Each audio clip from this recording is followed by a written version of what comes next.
So I'll now call to order this Thursday, December 5th, 2024 Policy Committee meeting.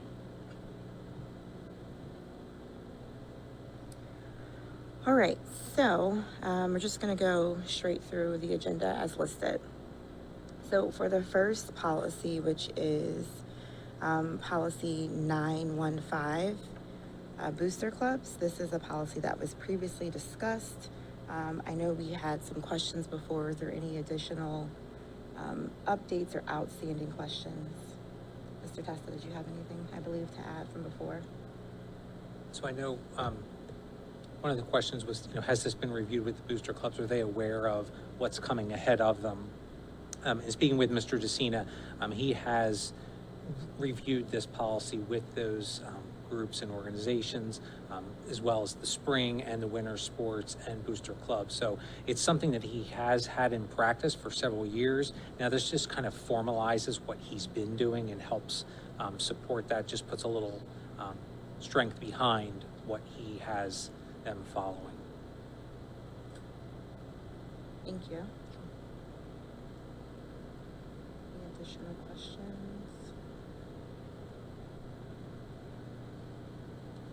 I actually did have one question.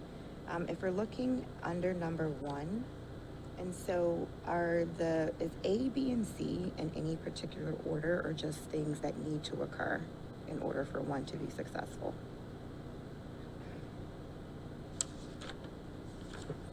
What page is that on?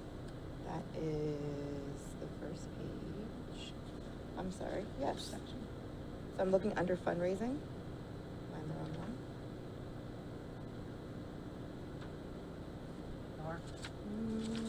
Let me switch over.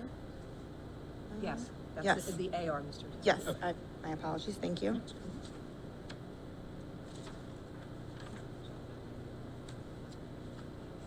And my only reason for asking is because I wondered if the pre-approval from the superintendent or designee needed to happen ahead of the submission, or did that not matter?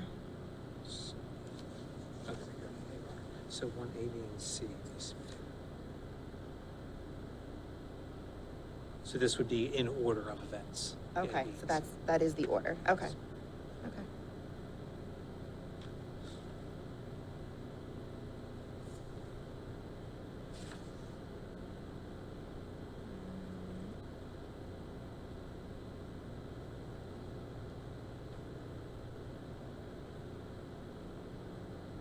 Any other questions? Comments? So many times, yeah? Is this one that we can, let's move ahead? Mm-hmm. Okay. Great. Yeah, and we can, there aren't any revisions that are necessary to that, so we can move that forward for first reading at the December 19th meeting. I guess just one question for the 50/50 and bingos. Do some of the booster clubs currently have the license to do that? Don't know. I can check with Mr. DeCina on that if they already have it in place. Okay, yeah, being at basketball games and soccer nights, I know that is a fundraising practice, but I'm not sure the extent to which the booster clubs have a license already. So something that would be a change of practice, and try to figure out how to enable that if that continues to be a fundraising strategy. Okay. Okay. And so, Mr. Testa, that's something that you could probably have available for the first reading, that information? Yes. Certainly. Okay. All right. All right, everyone okay to keep going?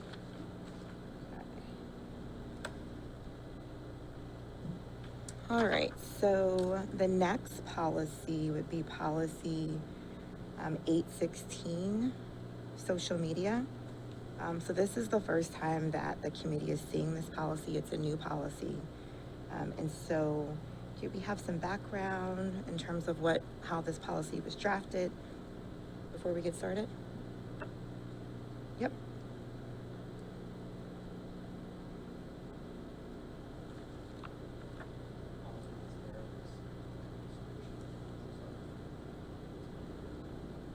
Sorry, I can't hear you that well, okay?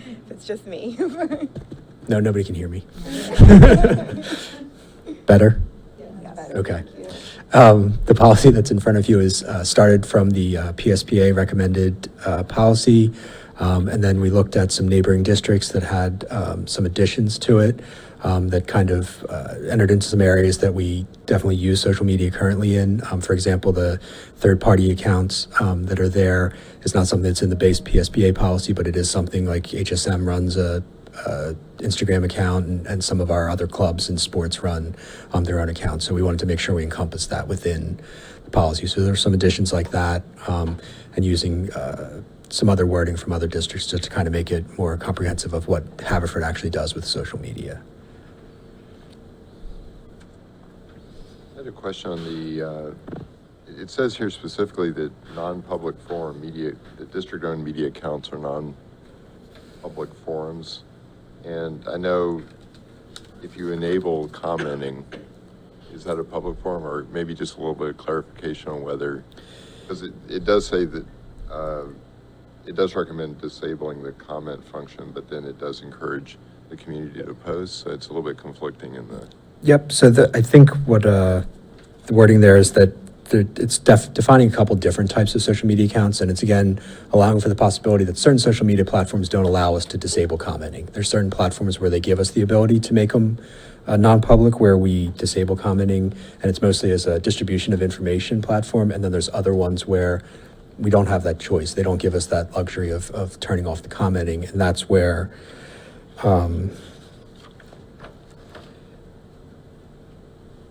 we have that option where the community's interacting with the social media accounts. Is that what you're? Just a clarification, it says the board endorses district-owned social media accounts as non-public forum and directs school staff to disable function allowing public users to comment. That's on the second paragraph in the authority, but then the fourth paragraph says the district encourages community members to respond to posts. I feel, so. Yep. It's conflicting. How can we resolve that?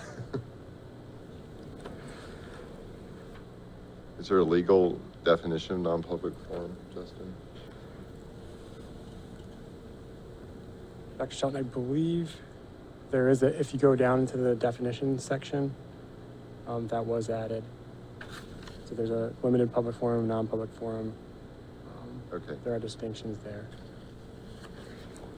So if we allow commenting, it does not then fall under a non-public forum, so. Is that correct? That's correct. Right, okay. So we need to resolve that. Yeah, so do we want to not have the statement of encouraging it? Because it seems like we're more wanting to default to not having comments, so that, it seems like that's first sentence in the fourth paragraph is more for when we don't have an option and comments are there. Yeah, we can look at a way to reword that. Do we want to endorse, I guess this is a question for the board, do we want to take the position of the second paragraph that all district-owned social media accounts are non-public forums?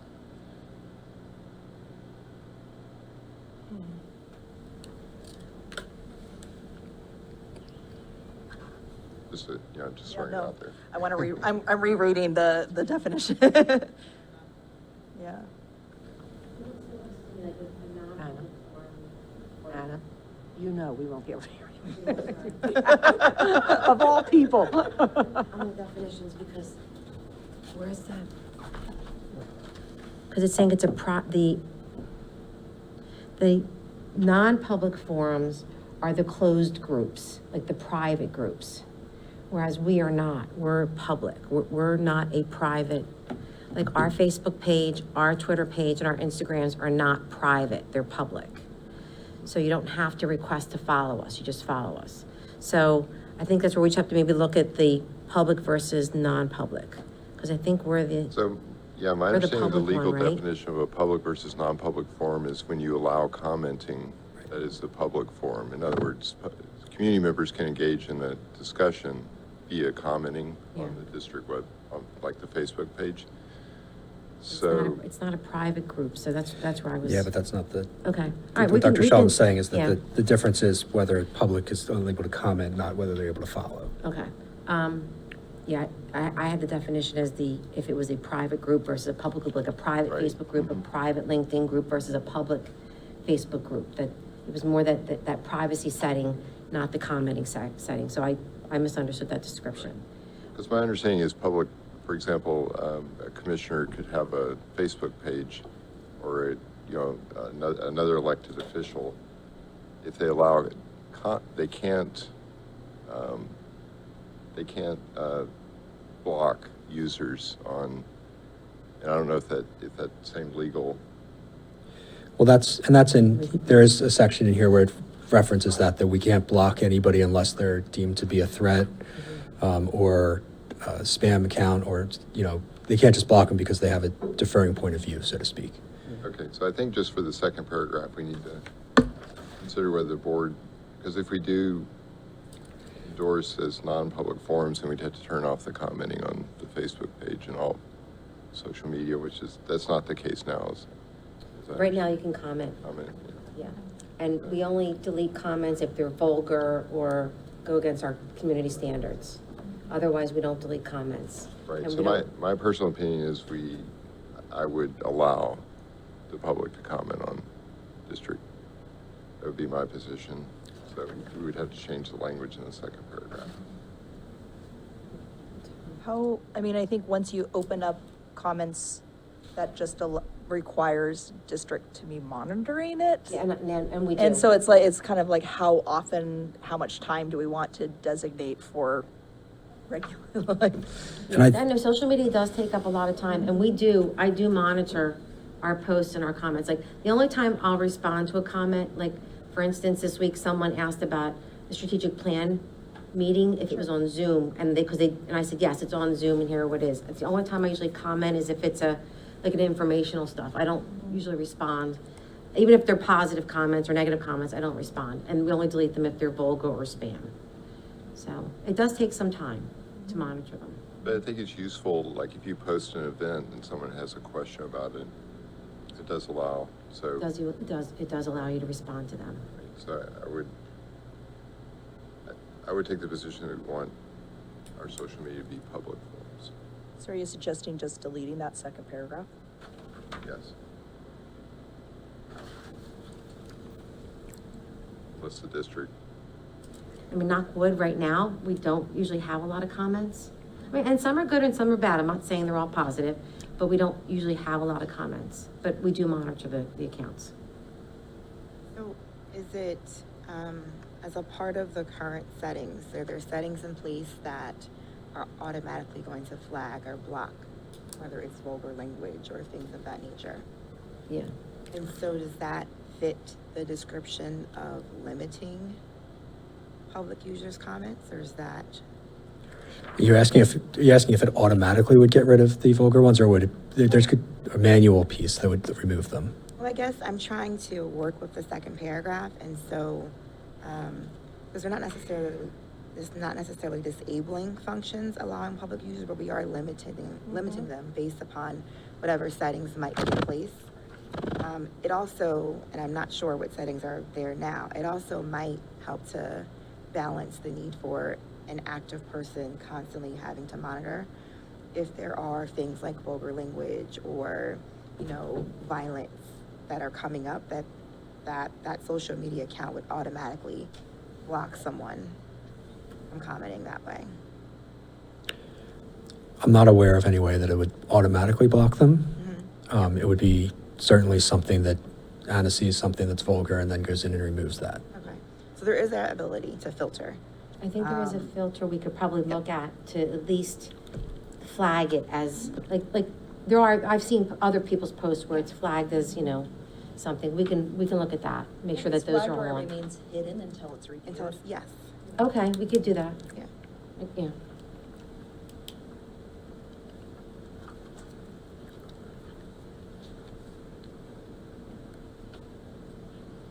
Just a simple thing on the description for the number 8, where it says are spamming in nature, and then in the parentheses, is that the only example of what spamming would be, or do we need to say something like e.g. or for example? Because right now, the way it's worded, it seems like having the same comment posted repeatedly is the only definition of spamming. Right, and there would be other examples, yeah. Yeah, so I would like Yep. throw in a for example or a e.g.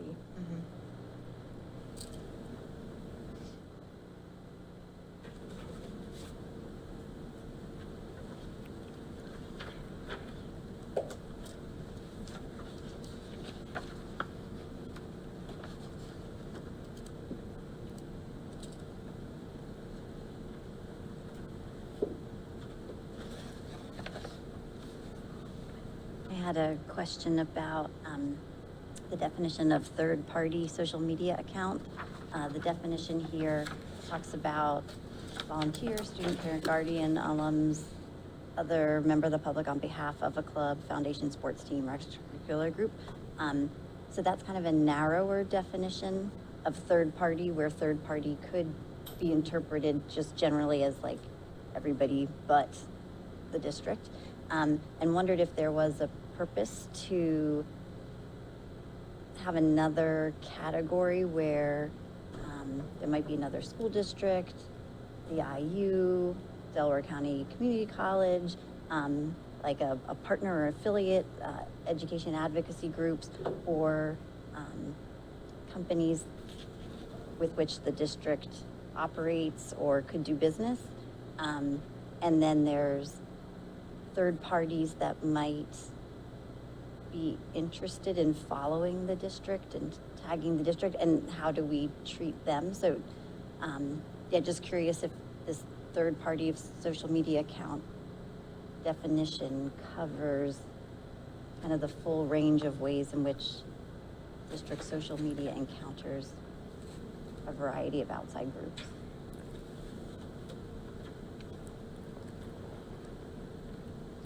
I think the intention behind the third party was mostly for ones that were directly related to school-related activities or something like that. So like, for your example about like the IU or the educational advocacy groups and things like that, I do know there's mention in here of interacting with those outside groups, as far as, like you mentioned, tagging and things like that.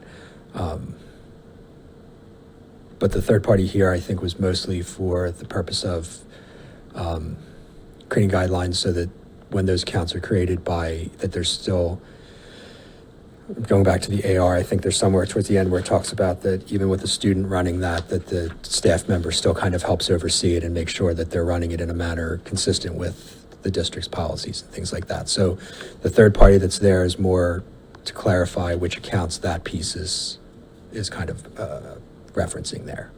The third party, but still a member of our school community. But the account would be more for a school-related activity or something like that, something related to the district. So maybe we need to change the wording third party social media to something that references more School-related. club activity.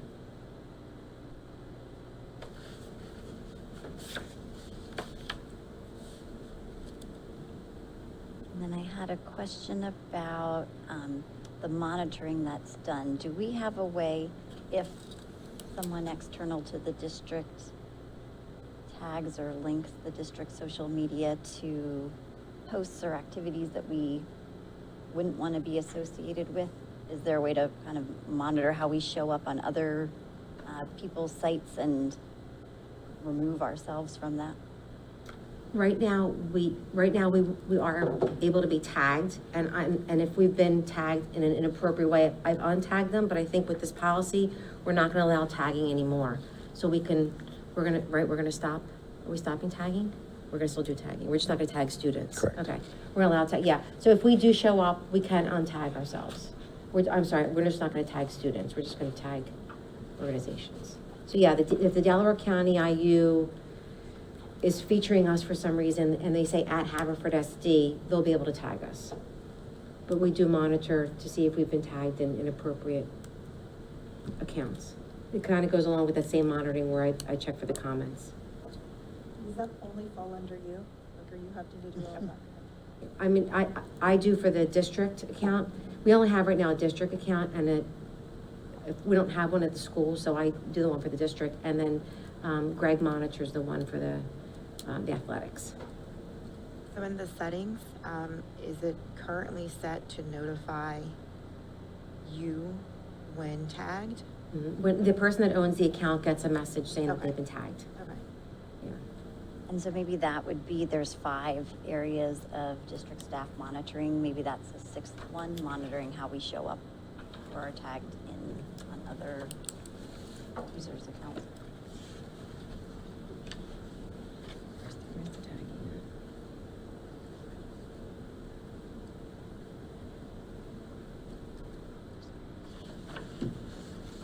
Sorry, that we're turning tagging off.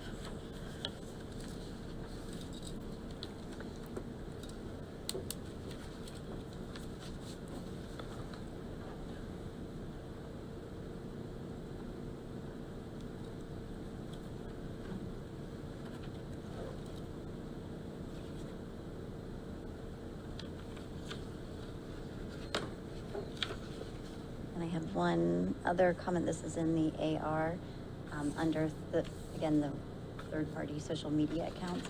It talks about the accounts may not use the district logo unless given express written permission. And I wondered why, like, the logo was uniquely called out. Is there any other image or information beyond the logo that we would want to restrict or consider who gets to use it? I think the restriction there was going back to like the definition of a district account would be that it would be tagged with the logo and the official, so it's trying to prevent people impersonating the district on social media. So the But you're right. logo is the distinguishing For district identifier accounts. For district, okay. Except for the definition that you have for third party are still people who are associated with the district in some way, right? So I'm just curious, like, that, it just seems something interesting to say. Obviously, if someone's using the logo that's not associated with us at all, that's inappropriate, but that's not the definition of the third party. It's students, volunteers, community members. I think the differentiation is that the district owned are run by a staff member 100% of the time, whereas the third party, especially at the high school, might often be run by a student or a sponsor or someone like that that's not necessarily a district employee. Sure, so I'm just curious, like, Yeah. when would approval be given to use it for a third party? It's a good question. And maybe that means to understand what use the district's logo is. Like, is that in their little icon that identifies them, or is it in a post, or like what? Yep. In what ways is using the logo? I think it was meant to be, and maybe that's where it needs to be reworded. The logo for the actual account itself would be the district logo. I don't think it's prohibiting the district logo from potentially being used in a post. Right, so Or a if, photo. or- right, a team is on the court and has the H. Yep. It's not like that's prohibited. Correct. No. So maybe it should just like be a little bit more explicit. Yep. May not use the logo account. Yep. I do have a question. I want to go back to the policy for a second before we continue with the AR. So we're looking under delegation of responsibility, the third paragraph that talks about all district staff assigned to monitor and maintain district-owned social media accounts shall receive training on. Is the training something that is done annually? Is there a certain timeline? What does the training entail? So a lot of that is, it's usually when the accounts are established with a new staff member. So if someone, Dr. Adelazi at Manoa takes over the Manoa social media account, she'll get that kind of training to kind of help her understand what we do and don't do on social media and kind of what our guidelines are around social media use. It's not something that's necessarily historically happened on a recurring, regular basis, but So it's an in-house training. yeah. So my question would be, everyone has a wide variety of experience with using social media. And so it doesn't sound like it's a completely formalized training. Is the expectation that we are meeting someone where they're at? Or is the expectation that regardless to what your experience with, you are going to receive the same type of training? No, I think it's definitely meeting the person where they're at. So if someone's comfortable with Instagram, has been doing Instagram for years, that training is going to look different than someone who's never signed in Instagram and needs like ground up training for that. They're both going to end up at a place where they get the district restrictions or the district guidelines around running that account, but there'll be additional pieces to bring people kind of all up to speed. I just think that, you know, given the sensitive nature of maintaining a district's social media account, I would like to see either some sort of language or practice regarding formalized training, just to ensure that we're not assuming, you know, you've had an Instagram account for 10 years and you might not exactly be as caught up to speed as someone who used it for the first time. So a consistent training, I think, could be beneficial to the district. Okay. And it's a minor thing, but I wonder if we need to specify that they shall receive district training? Because as it is now, it's like, is there special outside training that they're gonna be going, you know, like, so if it's just an expectation that it's a district-run training, just to throw district in front of that. Mhm.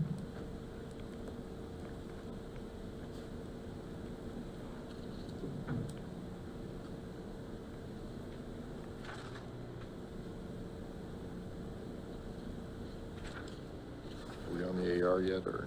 So we jumped back to the policy. Okay. Are there any other questions from the policy before we go back to the AR?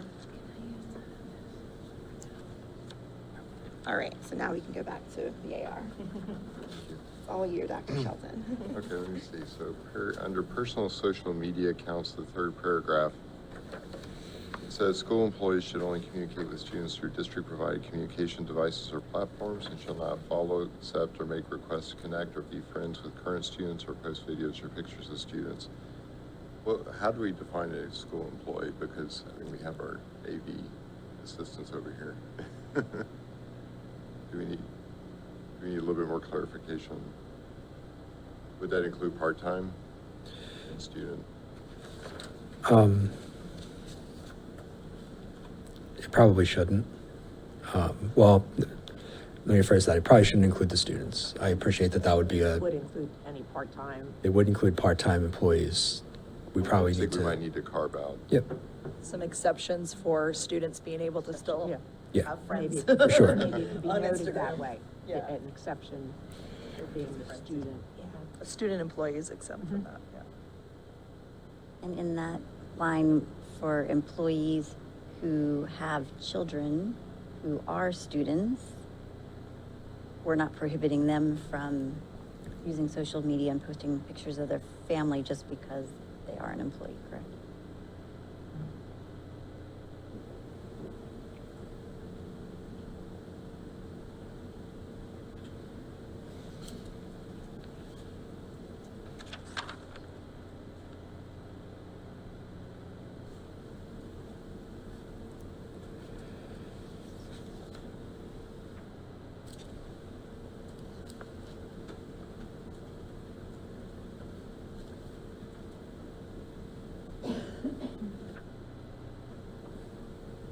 I had a question, Mr. Barbette, on the legal definition of freedom of expression for district employees.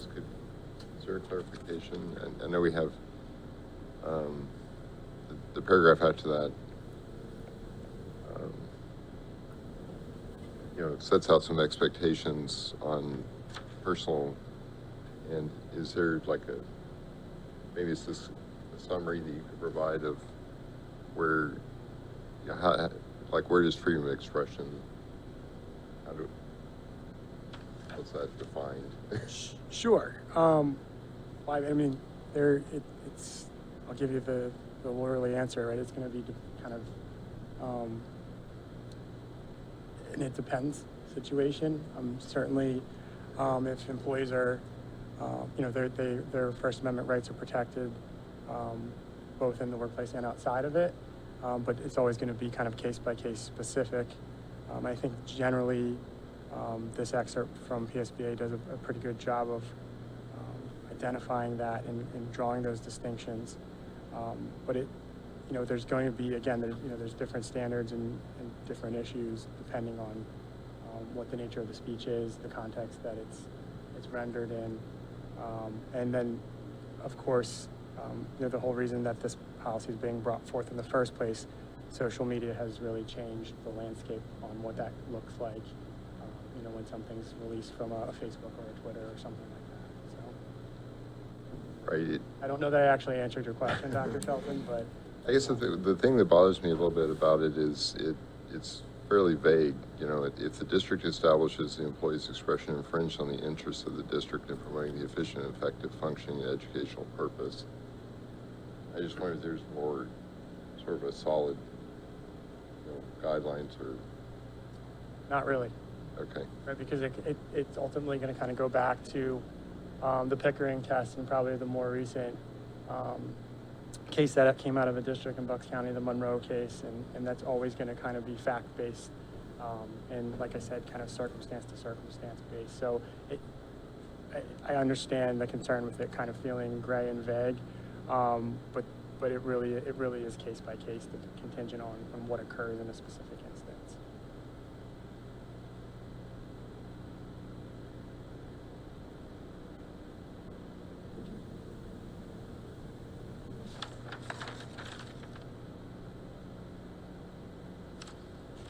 It's just a really wordy sentence. So it's like, it's vague, but also wordy. I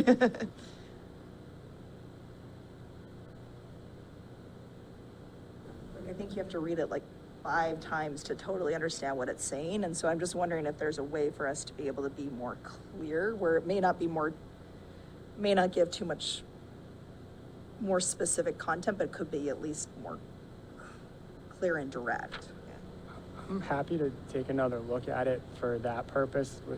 Initially, when our office worked with Mr. Anderson on this, it was more or less just kind of, are the standards correct? Is there anything kind of outside of the standard or the scope that we might want to temper or revise? But it wasn't so much for the kind of review that you're suggesting right now.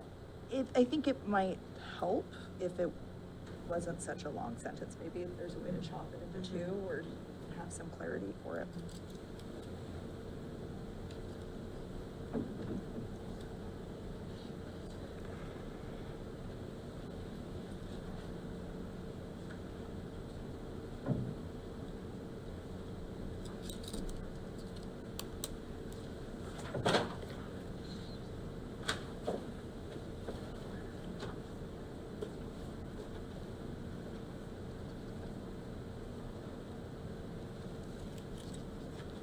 Any other additional questions for now? I have just a visual question, because I went to try to find some, it was showing up in the policies that I printed that were in error. But I'm curious, what has been our standard use of, like, when we're just labeling pronouns? So like, sometimes I see it with an H/she, sometimes I see it with he/she, sometimes I see it with he, she, they. I'm just wondering, is there just something that we can have consistent across all of our policies? Because it gets a little confusing. Yeah. Yeah. So for consistency would be the treatment of defined terms throughout the policy in the AR. Sometimes they are bolded, other times they're not, but I think that's helpful in the case of this AR where the defined terms aren't highlighted or even capitalized, that third-party social media accounts. If someone just went to that, not realizing that was a specifically defined term related to accounts that fall under the district, the interpretation definitely changes. Yeah, I was curious about that. Like, so do we, I mean, I know it's slightly redundant, but do we want to have those definitions in the AR? Because like you said, like if someone just goes to the AR, they don't necessarily know how we've defined third party. Is that what you were?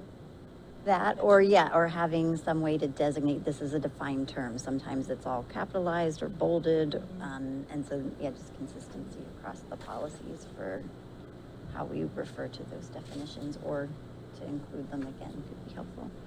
I mean, we could also, if we did a consistency like you're describing, then even just having something at the top that says terms defined in the policy, so that people can refer back. bolded terms defined in the policy.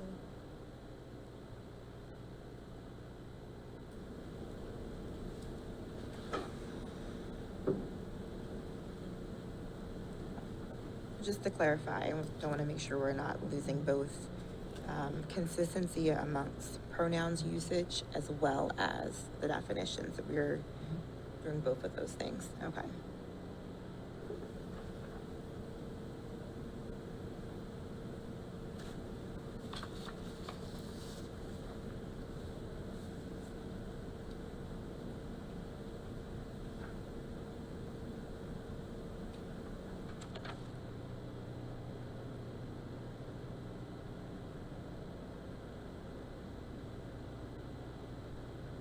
And I know, Justin, that you were reading one particular paragraph for clarity, but I think that we could do a whole once over for clarity. Clarity and conciseness is my favorite. All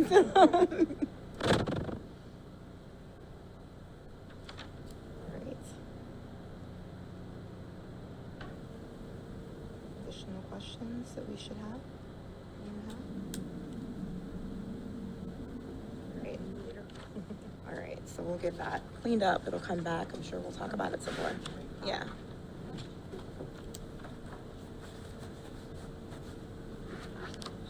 All right.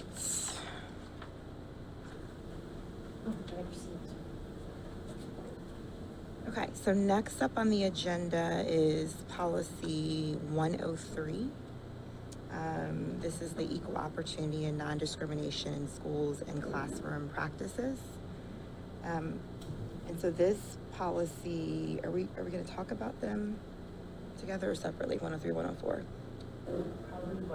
Probably makes, I mean, there's some similarities, probably makes sense to do them separately, I would Okay, say. can do them separately. And so it currently exists, and so essentially, this is our chance to adopt policies pertaining to non-discrimination, any related complaints, bullying, harassment, and educator misconduct. And so if you could just give us an overview. Sure.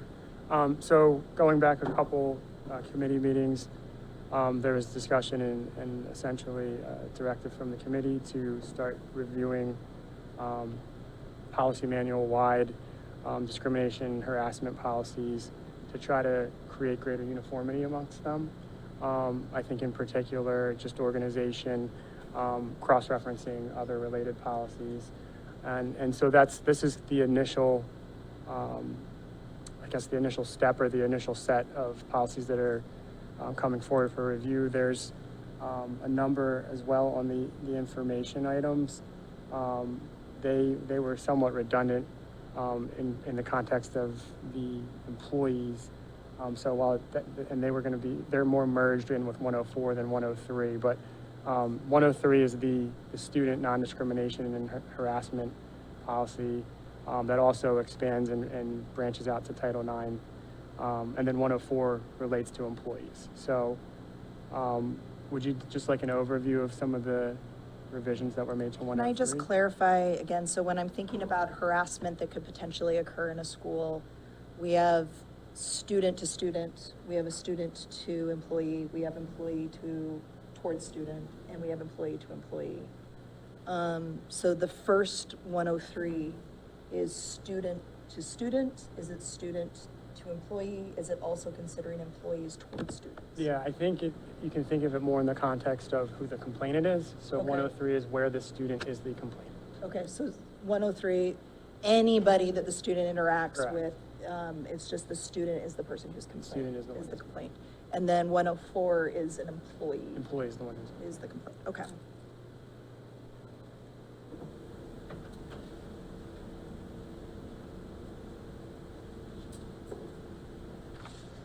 And so, yes, if you could give us some additional highlights, let's just stay focused with 103, Sure. I think, for now. Sure.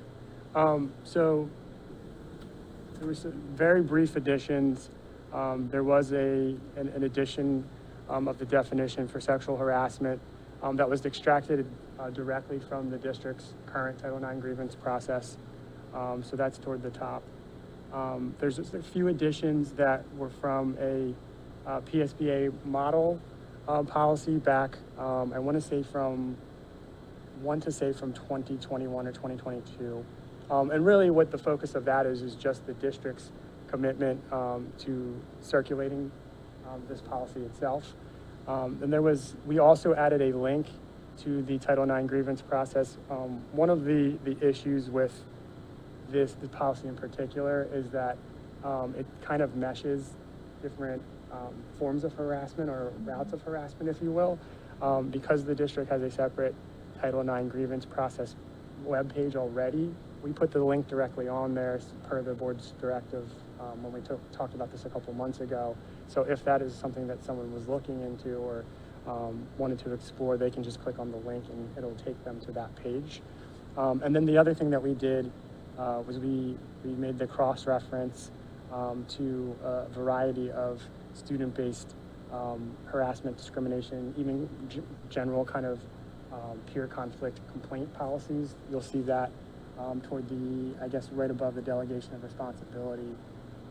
And with a mandate that if the complaint comes in through another policy, it's still going to be analyzed for where it should be routed in accordance with all of these policies to make that explicit.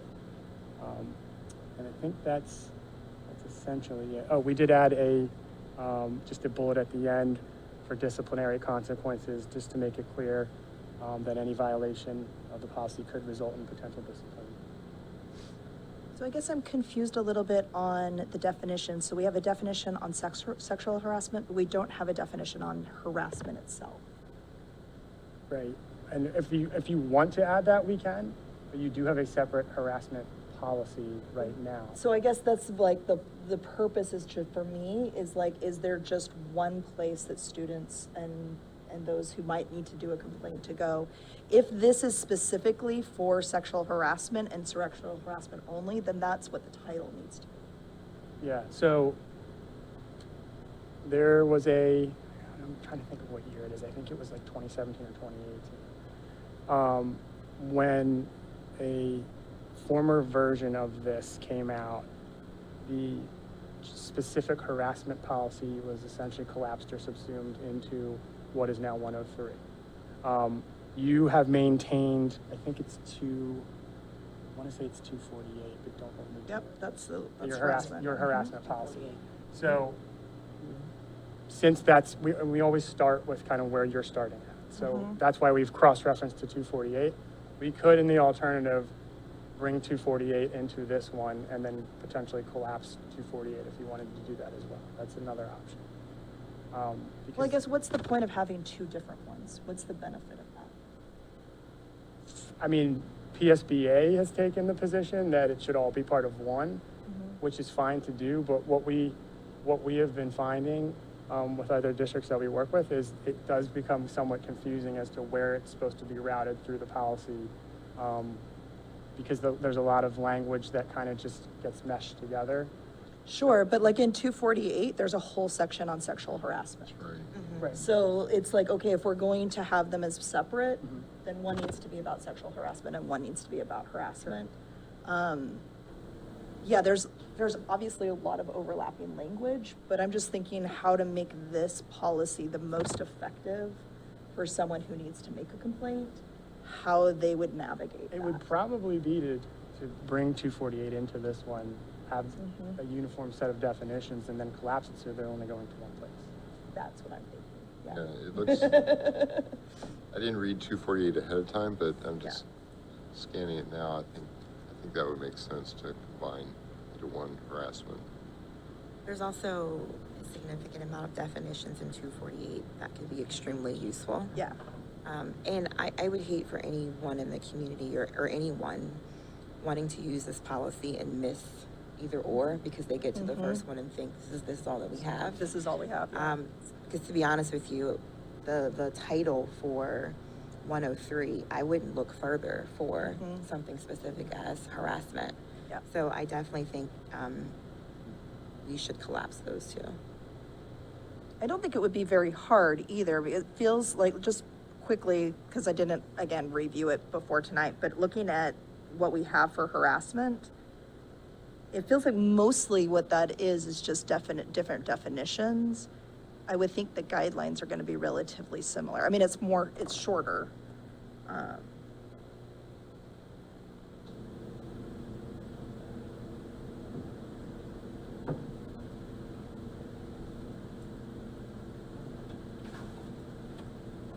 I had a question on the definition of as well. And Sure. where you- So when I read it, it kind of strikes me as pretty narrow. Where is it? Yeah. That's taken directly from statute, Dr. Shelton. Is it? So we- Okay. We have to stick with that. So, okay, so, but there's no definition as to severe, pervasive, objectively offensive in the statute? I would have to take another look at it. I don't believe so. So like let's say a joke, an inappropriate joke is told in a break room. Would that fall under sexual harassment? I think it's gonna kind of go back to what we've been talking about before with the Basically. contextual. Mhm. I'll make a note to take a look at that. I don't believe, in the 2020 regulations that there was a definite, I'd have to take a look at it though. Okay. I'll have to double check that. I'll make a note. So we have linked, just clicking on the link that we have is the Department of Education's non-description on the basis of sex in education programs activities. Is that where that language might be coming from? I don't believe so. Okay. Which one are you looking at? If, In- oh, sorry, in it's in 248? 248. If you Mhm. click the one that's Yep, next I to see it. sexual harassment, that takes you to things that are not my professional knowledge. Okay, no, it was extracted from there, because Okay. it's the 2020 regulations. Okay, so that's where that language is coming from, okay. Dr. Stone, did I answer your question? Yes. I do have another, so since the committee is requesting that we combine 248, do you also want us to take a look at those other policies that are referenced or cross-referenced along with, to see how many can just be subsumed and make this a one-stop Yes, shop? we want it to be as user-friendly as possible. Okay. Yeah. I mean, you'd figure someone who's needing to make a complaint, this is a very emotional, difficult time, and so making the process as smooth as possible, I think is really important. Hey. Oh, we haven't gotten to 104 yet, sorry. Get 103 and 104 confused. Digital and electronic discrimination, is that something, I didn't see that anywhere. Is it, And then 248, I don't know. Or is that gonna be covered by the previous policy, 816, but that was limited to district social media? So I don't know if it would, yeah, I guess I'll have to look at 248.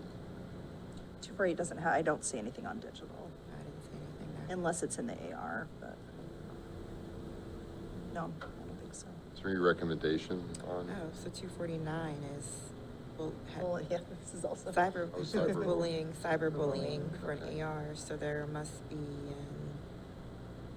So I do think it was the 248, 249 conversation that inspired us to want to have some collapsing, if my memory serves me, because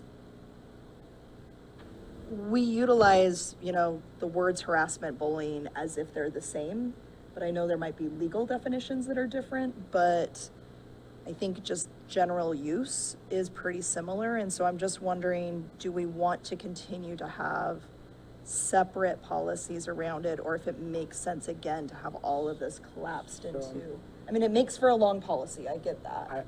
I think I would recommend that you keep bullying separate, because there's actually a review requirement for that. Okay, So that Agree. would be one that I think we should leave separate. so then is there an ability to make sure that in 103, it is clear that there is a policy for bullying somewhere else? so that if someone was going and looking at 103, they would know to continue looking. Absolutely. And that would cover my question about cyberbullying would fall under. Okay. So that's where that would be covered. Okay. Now, just for my own understanding, I see an AR for 249, but I don't see the actual policy. Am I Is that because missing it's official? Oh, because it's in drafts? Is that why? Oh, we're in drafts. Yeah, you're in drafts. Okay, got it. So I Okay. think that we have, it has been passed. It has been passed. Okay, Yeah. all right. Because I pulled it up on. Okay. But harassment has not? Harassment is still in drafts? Or did we pass 248? We have a harassment one that was passed in 2021, Okay, and what number is that one? 248. It is 248, okay. Mhm. Because 248 still exists in the drafts. In the drafts, because we're. Oh, because we're going to be adding, looking at it. yeah, Yep. okay. Okay. Clearly, I get confused very quickly in this system. And We- find we things all that don't do. exist. You- added bonus. Yes, you have a talent there that we have to. Unique skill. Uh-huh. In terms of reporting channels, I think it references the Civil Rights Compliance Officer, Title IX Coordinator. And I think it lists an address. I didn't see any, do we have on our website like a form, based way to report incidents? I know Lower Merion does. Yes, we do. It's under the HR department, and then, HR. yeah, then my information pops up on there as That's well. in the AR for 104. Oh, is it? But there isn't There an is AR for information in there. 103. And I thought that information would be helpful, like the very start of the AR for 104 has the way to contact the Director of Human Resources. It has the link about claims of harassment. The link is actually in 248 AR. There is a link that takes you to, is it the Title IX regulations webpage? Is that where you'd find the grievance process and the compliance? Yeah, So, all the information is there, yeah. so that, I found that link in 248 AR. Is there a form on that webpage that? There is a form for all types of complaints. It's one form, and then there's the Title IX form separate from that. And that's, I believe, linked in the hour, but it's also on the website if you just put bullying into the search of the website. But in practice, a lot of times it's coming to a principal or a counselor, and so our principals and counselors are issuing that form to the student or parent who's coming and talking about bullying, harassment, or discrimination. So really, most of the times, it's that avenue that the form is given to the families. And then I'm sure some go to the website, but a lot of times it's coming through the administration. So looking at the website, we've got a policy on hazing, a policy on harassment, and a policy on bullying, cyberbullying. Would hazing 247 be one that makes sense to continue to keep that separate? I would say that the trend right now is most districts are. Okay. So I would think then that one is also one to label on, in 103. Along with bullying. There's one on hazing and one on bullying. Just make it really clear for people where they can go to find that.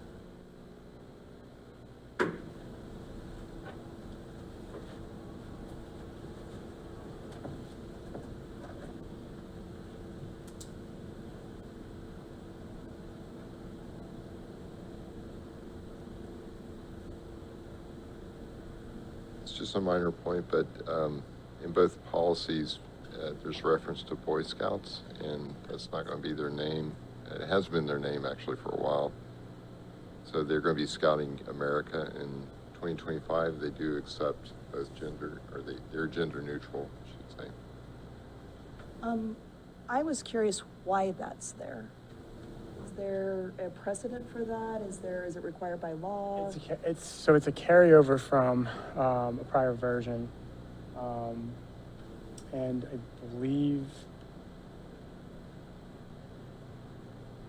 I believe that language was actually carried with the other list of protected classes when it came to the list, this list. along Right. with other. But officially, the name's gonna be Scouting America next year. Well, so looking at the first place that I see it show up in 103 is in the authority section. So that sentence says, as required by law, the district provides equal access to Boy Scouts and other designated youth groups.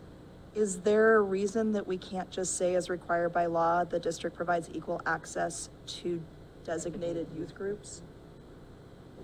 That would be fine.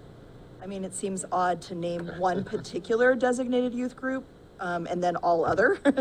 It seems like it just say designated youth groups. And so when I see the link for the pursuant to Boy Scouts Equal Access Act, is that, Was that required? right, that was my question, is that something that we must have, or is that was just supporting because we gave that Boy Scout example? You would still be satisfying it if you said designated youth groups. Okay. Okay. We would still need to have citation of That that. citation, yeah. I'm sorry. I misunderstood the question. What?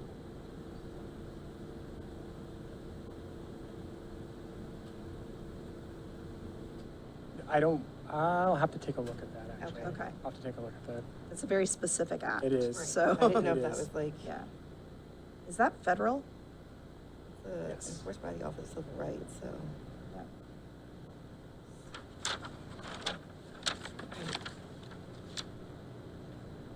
So if there is a way, like if it's not required, I say we drop the specific name, and if it's required, then we then know. And then we'll have to update the name when it changes.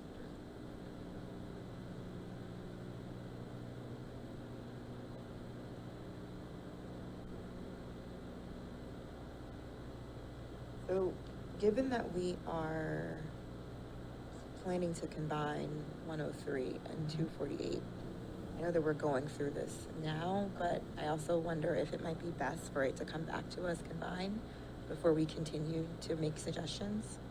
Is that, how does community feel about that? Is that okay for everyone? Okay, all right. Can I just, one recommendation for the formatting too, is I'm wondering where, in the numbering that you have for the different things that are happening, there's a reports and formal complaints, number 7. I'm just wondering if that's the location to have the link for where to get the form. Just because we're talking at that point about formal complaints.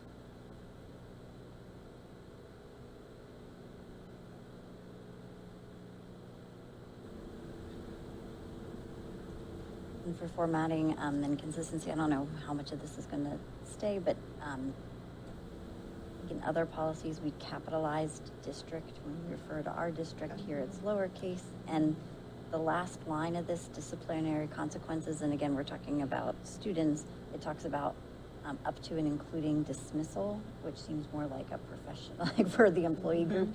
So I think expulsion would be a clearer word for a student discipline policy.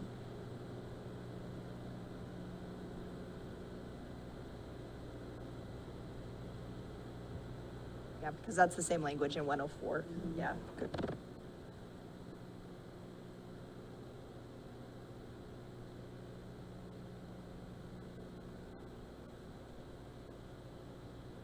So as we move into 104, it does seem though we need to have a merging of 248 harassment language in 104 as well, given that harassment can happen for employees.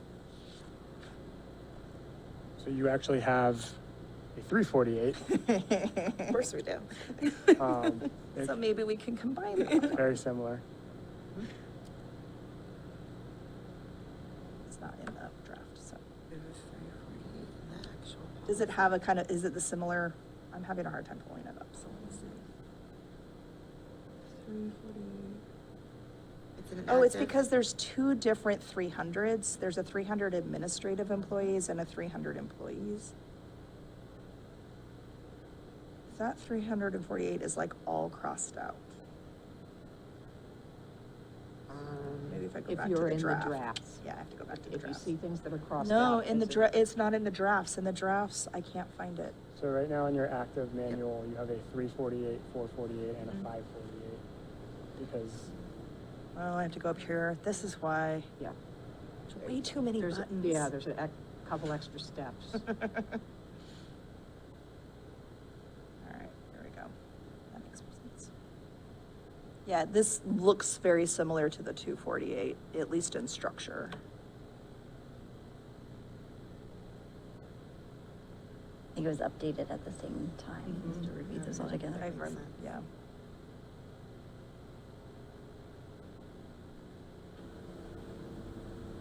Oh, this wouldn't have been when we brought up the point, but never mind.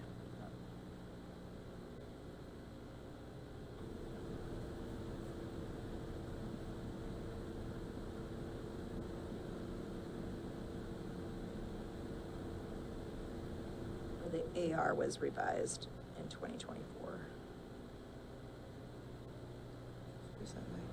But the policy wasn't, so. Mhm. Yeah. Did you find it? You have to go.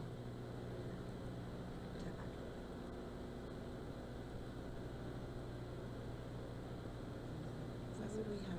Weekly update, do you recall, Nicole? Why we would have, or no, Julie, why we would have made a change to the AR? I can go back to a weekly update. So why is there a Yes. change to the one? Okay, that's why.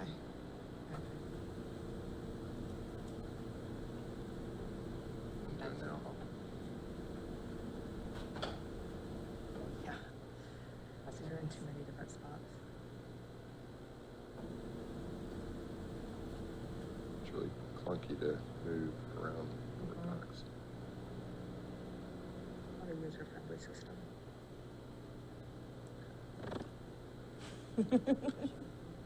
I know.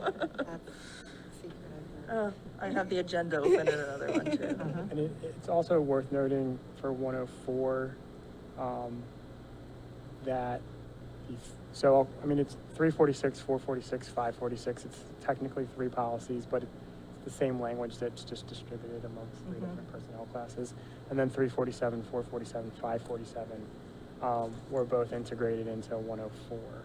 So Okay. I think ultimately, Now we'll add 348. Yeah. right. So 448.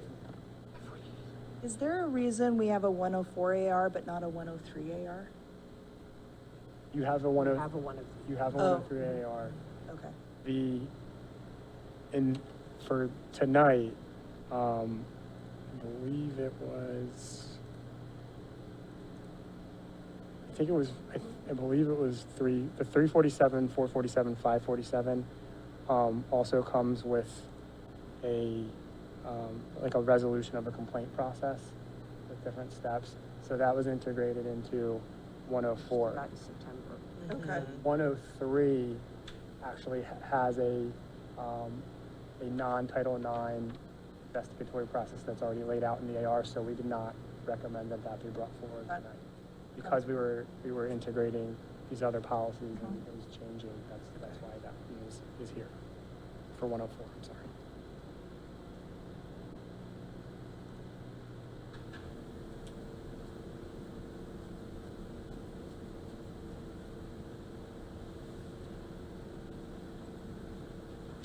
So 104, and 104 AR,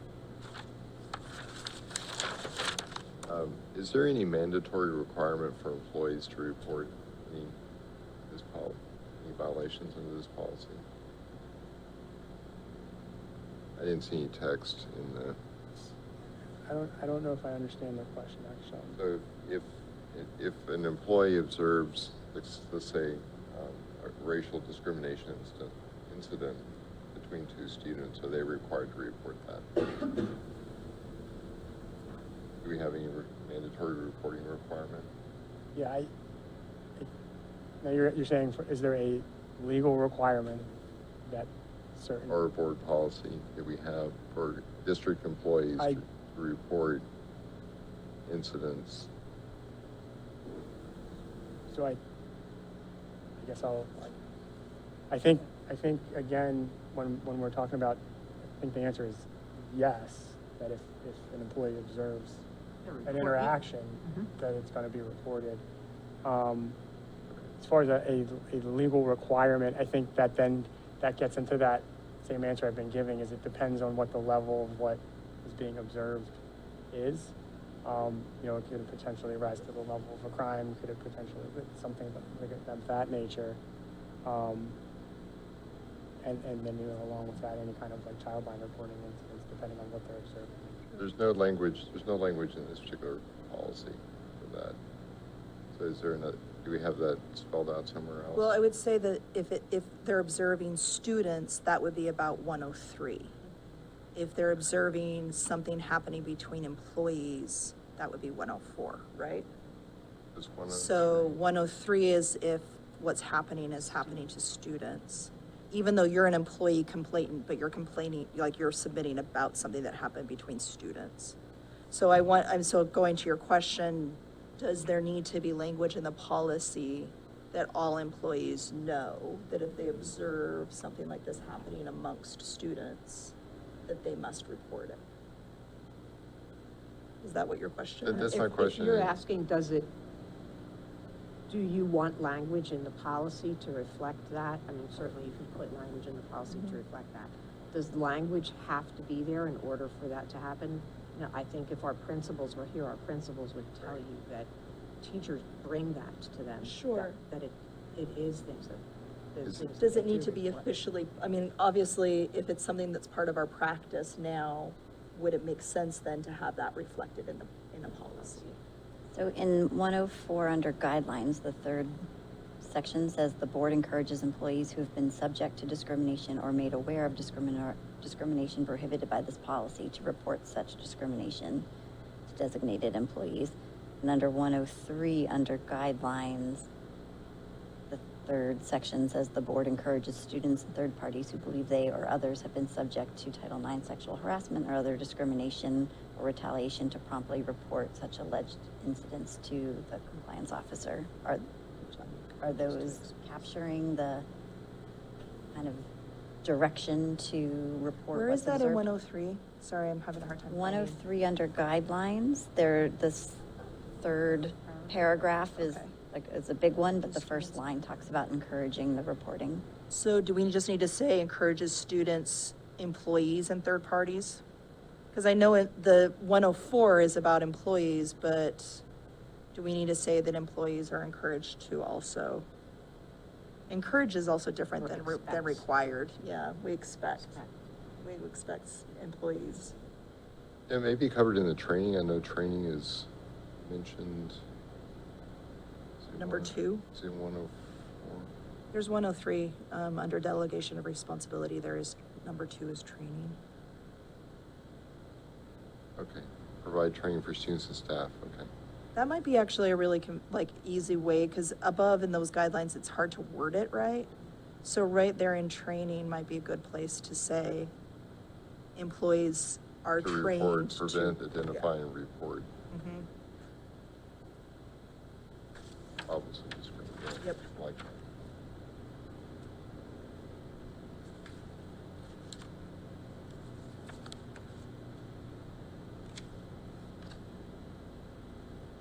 When it says here provides training for students, what does training for our students look like?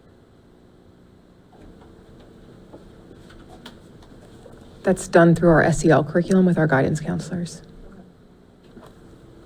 And that happens at all grade levels, correct? So it happens, you know, at the elementary level through the guidance counselors, at the middle school through developmental guidance and health, and at the high school through health. Okay. Because they don't Not have every the. grade, but at the point. Yeah, they Yeah. have, yes, the required courses, because they don't have the same type of instruction with the guidance, school counselors, I always messed it up, school counselors at the high school level as they do at the elementary.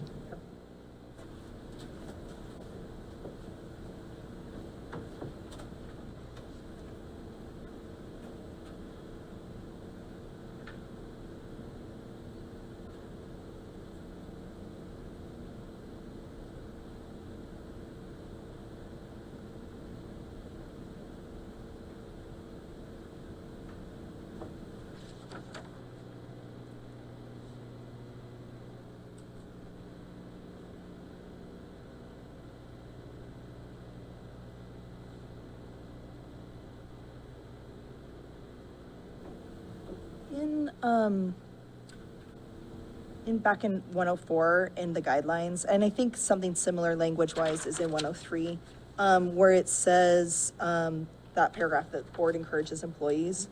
It ends with, that they report such discrimination to designated employees. Have we made clear in the policy who the designated employees are? Because it's not necessarily clear to me. It comes a little bit later that it's to the civil rights compliance officer or the Title IX coordinator, but that's after that sentence. So if I was someone reading this, looking like, what am I supposed to do? Do it as noted and direct them yeah. to look as noted in the such and Yeah, such section. just so that like it's clear who are the designated employees. Or just say the civil rights compliance just say that, officer. yeah. Title IX coordinator.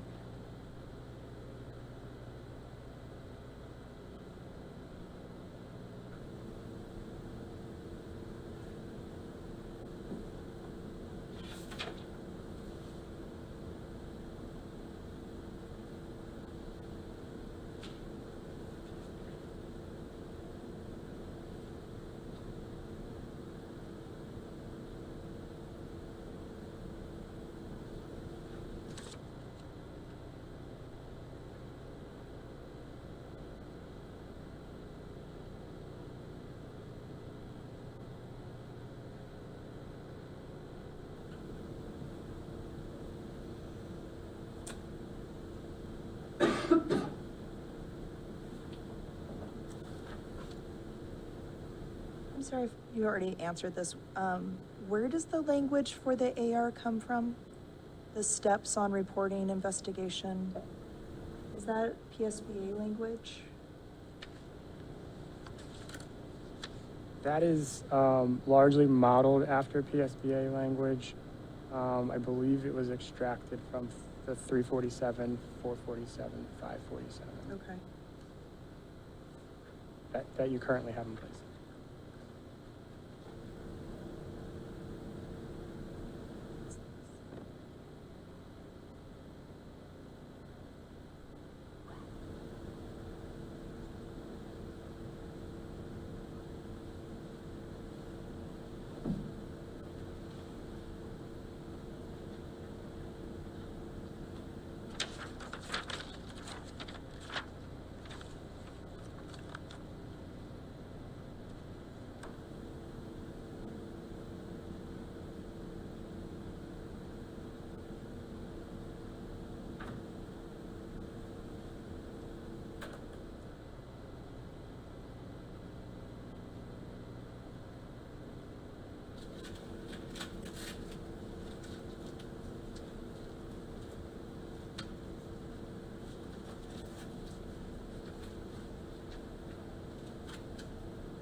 Are any additional questions?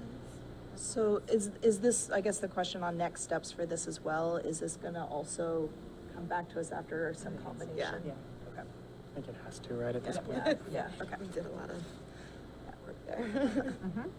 So I know, just so I have an understanding, I know you've given us like a path of multiple that we're doing. Are any of those becoming what you're combining already, or is the next One one? is, and there may be others, Okay. one is on my mind. So I'm just like, are we So- making your job harder that next time we're just going to be looking at this again, or is there No, some I combining? think we need to, and there's the potential, based on what you asked about earlier, there's the potential for additional combining. I just Okay. know one in particular, Okay. that, will be. So, and these we can, get to people ahead of time. Having had the discussion, I think it's easier to review it prior to the meeting than just reviewing it cold. I agree.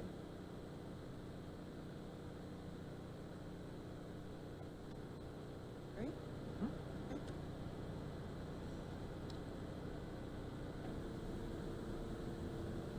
Great, so that was all of the policies that we had listed on the agenda.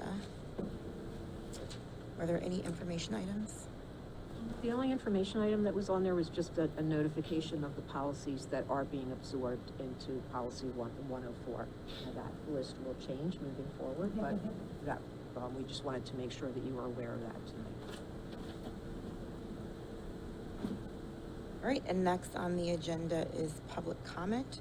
There was not a sign up for tonight, but if anyone would like to go to the podium.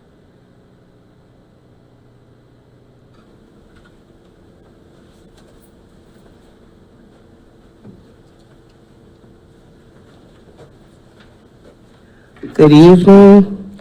My name is Erica Bazell May. I am the parent of two Haverford High School student graduates and one current middle school student.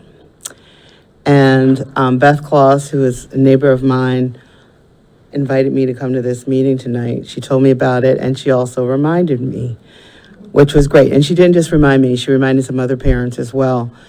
And that's why I'm here. I didn't even know that this was going on. Apparently don't check with the website and see what's going on that would be of interest to me.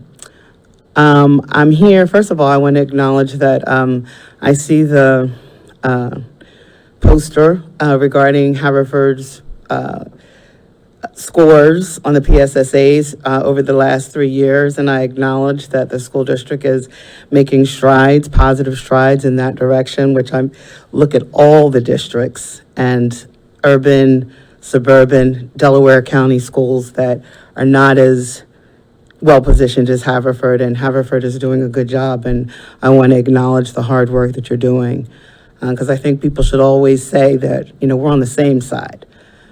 Which is to advance education. I read the verbiage for the policy concerning discriminatory conduct, and the verbiage seems to be at least somewhat adequate. I noted some of the things that you said where there needs to be more, it needs to be more specific in terms of what the consequences are for not abiding by the policy. The reason I'm here today is because it was brought to my attention that there were some problems going on in at least some of the schools in Haverford School District with respect to creating a hostile environment, racial environment. And I'm just going to read what I wrote so I can be concise. My concern is what the school district is doing when a hostile environment has been created for a single student or group of students. Beth Kloss and I recently became aware of at least one student at Manoa Elementary School that was subjected to repeated incidents of being called the N-word, as well as other hurtful, racially charged insults on a not isolated basis this school year, 2024-2025. The parent was intimidated by this harassment towards her child, and that parent also has students at the high school. The parent was intimidated by this harassment towards their 8-year-old child, so much so that this information was revealed to a group of parents anonymously. They felt that the school district's response was lackluster and less than fully sufficient to address the hostile climate that their 8-year-old child, was subjected to. I was appalled. We have 3 Haverford High School graduates in my household, including me. I came to Haverford School District in 1981. My family has lived in the same Ardmore community for 108 years, and we have not experienced a hostile racial climate. We need to know that Haverford School District has zero tolerance for racial discrimination, that parents feel supported, that children feel that they are in a supportive environment where the adults in the room are doing much more than making a phone call to the offending child's parent. I think more importantly, it is necessary to create a proactive environment where children feel supported, feel included, and are fully integrated into the academic and extracurricular realms of Haverford School District. The policy as currently written is vague about punishment when incidents do occur. With respect to the little boy riding the bus to school every day and being taunted and called the N-word and an African monkey, amongst other terms, I would expect at a minimum that the offending party would not be allowed to continue to ride the bus after it became clear that this was an ongoing problem. I would expect at a minimum that the principal and other authorities at any elementary school would get on the bus and have a conversation with the students. We understand that there's been a lot of bullying going on this bus, and we want you to know if it continues, you're off the bus. That's not going to come from a bus driver. Bus drivers aren't equipped to do that. That's above their pay grade. And we wouldn't expect them to be responsible for driving the bus in a safe way and also disciplining and acknowledging students on the bus that are bullying other students. In addition to that, we would expect there to be programming in the classroom, every classroom, that supports diversity in non-vague, non-generic terms and makes children feel seen, appreciated, and valued. There needs to be an intervention at Manoa Elementary School this year, and there needs to be affirmative steps taken throughout the year to reinforce an atmosphere where students and families feel protected and valued. After this information came to my attention, I immediately reached out to Dan Horan, principal of Haverford Middle School. He told me that, of course, there was zero tolerance for that at the middle school. Some of the people expressed that things had happened to their children going through the hallways in the middle school, as well as on the bus, and some of those things that caused those children to leave Haverford School District altogether and be homeschooled because the climate was so hostile. And it wasn't just racial, it was other things the kids were bullied about. And the nature of children in middle school is that, and even high school, and even college, is that, bullying is an aspect of our society. My middle daughter is a senior at Elon. The parents write on the Elon parent board, my child is being bullied. What do I do? And they're in college. What is Elon University going to do about it? And, people come up with ideas and suggestions. Oh my God, this happened to my child. This happened to my child. At the collegiate level. So certainly at the elementary school level, when children are younger, middle school level, children are younger, high school level, children are younger. There's all kinds of things. And we have no control over what is influencing that child in their household. The only thing that you can impact is the message that is going in a uniform way through every elementary school, middle school, high school. Communication that's coming from the top down. And that's what we as parents expect to see. I would hate for a parent, I was appalled that this parent felt that she had the need just to put this out there anonymously. And I said to her, you got to come out. You can't be anonymous. And she did contact me personally. And I did tell her that it was, our intention to have a meeting with a gang. She had a meeting herself, but another meeting with the superintendent, with the middle school principal, et cetera. We don't expect this to happen. And again, we're on the same side. I look at those schools, I go through those, every single one of those, every single grade, 3rd grade, 4th grade, 5th grade. And now that they break it down by racial categories, I had a meeting with Dan Horan last year because I was very disappointed about the numbers, the PSA numbers as they pertain to African-American students. And I'm not only concerned about African-American, but since I am African-American, I have to have at least some concern about that. So I wanted to come here, and I certainly intend to come to other meetings because, the work that you're doing is important, and Haverford does a wonderful job with the resources that it has. It's not the most advantaged school district in the region, but it does extremely well with the resources that they have. I was elated last year when the robotics team made it to the national competition, one of 3 school districts in the state of Pennsylvania. That was very positive. I have a daughter that graduated from Duke. She had an A- average the whole time she was there. My daughter, who's at Elon, has only had 1 A- in her 4 years in college. which says to me that she got a very sound education in Haverford School District. She's already been elected to Phi Beta Kappa, and she's very outstanding. So I applaud the work that is being done in Haverford Township. I applaud the outgoing superintendent. But I cannot stand for an intolerant racial environment at any Haverford School District. And the leadership has got to come from the top down. So thank you.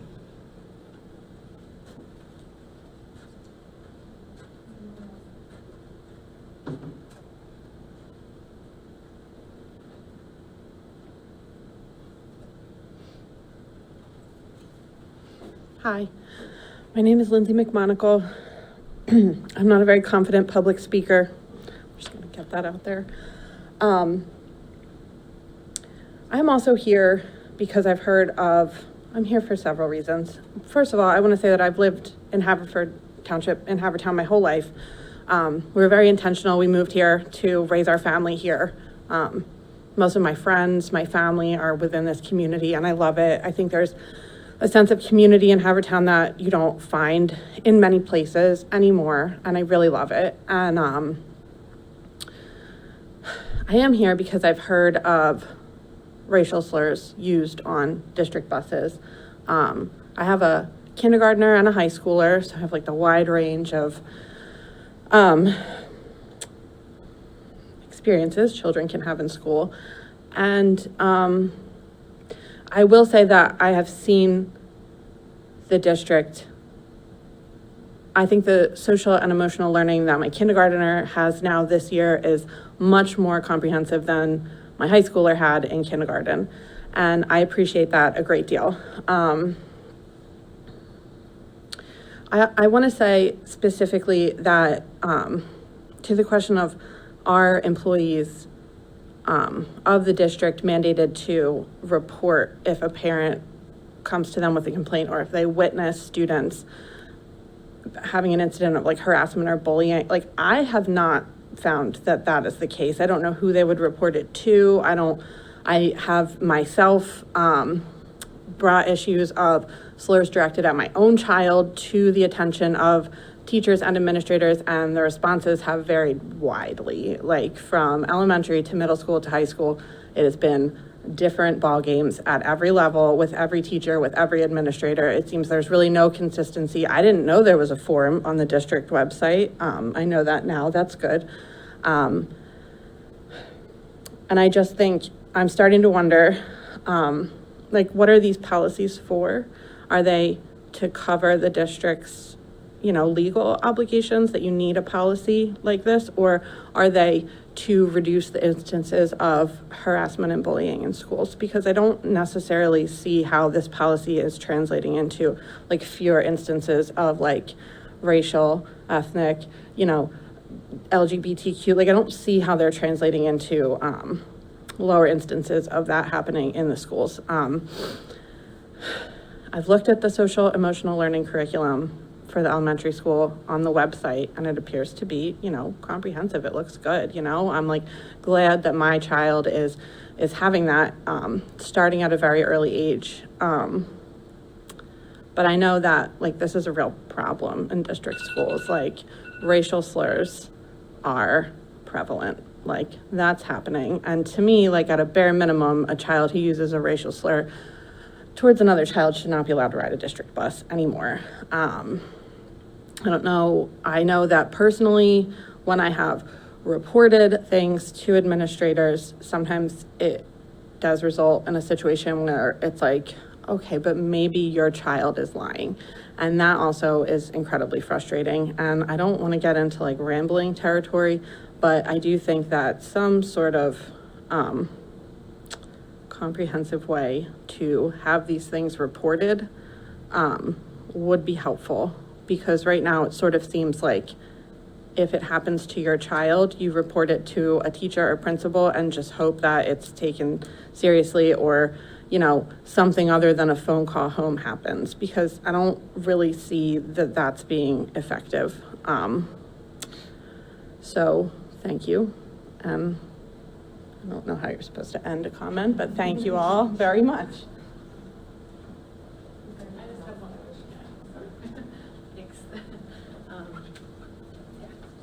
Beth Klaus, you guys know me. So I just wanted to, I guess I was just thinking about a few things. One, the form that's on the website, I did pull it up, and I know someone just searched by bullying. It doesn't seem that accessible. I looked at Lower Merion's. It's actually an embedded form where you can just fill it out. This one looks like it's a PDF and you have to print it out. I know you can do PDF writer. I'm old. I don't know how to do that on my phone. It doesn't seem very accessible. So I just wanted to note that. The Lower Merion form, it was like you filled it out right there. Lower Merion also mentioned Safe to Say. I think we do use Safe to Say, but for kids to report things, I know that's always tricky. It's tricky in the school where I work as well. But I just thought maybe that form could be more accessible, and yeah. And again, I guess it's also tricky because I hear, that often if something's reported to the principal fills out that form, but I think being able to have it more accessible, I think I said enough about that. The other thing I was just thinking about is I do think like policies are so important, but I think policies are often reactive, and I just, continue. And I've seen the changes as well in the SEL curriculum improvements, and I'm very happy with that. But continuing to think about proactive programming in terms of upstander, bystander curriculums. The health curriculum at the middle school, I know is, developmental guidance. In the high school, they only have it in one grade. It's like 10th grade health, even though some 9th graders take it. I know the health curriculum is up for audit in 2027, is my understanding. But I just think, again, with the belonging, right? That's something we continue to work on, and I see the district working on it, and I appreciate it. BASIS has been wonderful, a great first step, a foundation.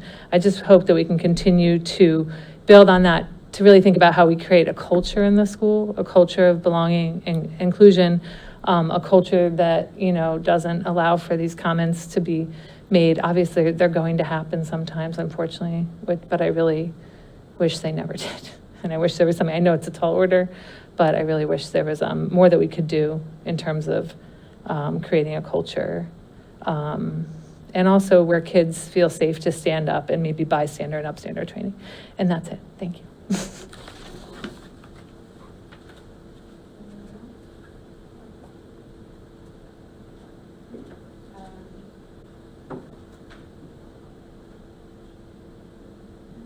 Right, so the next policy meeting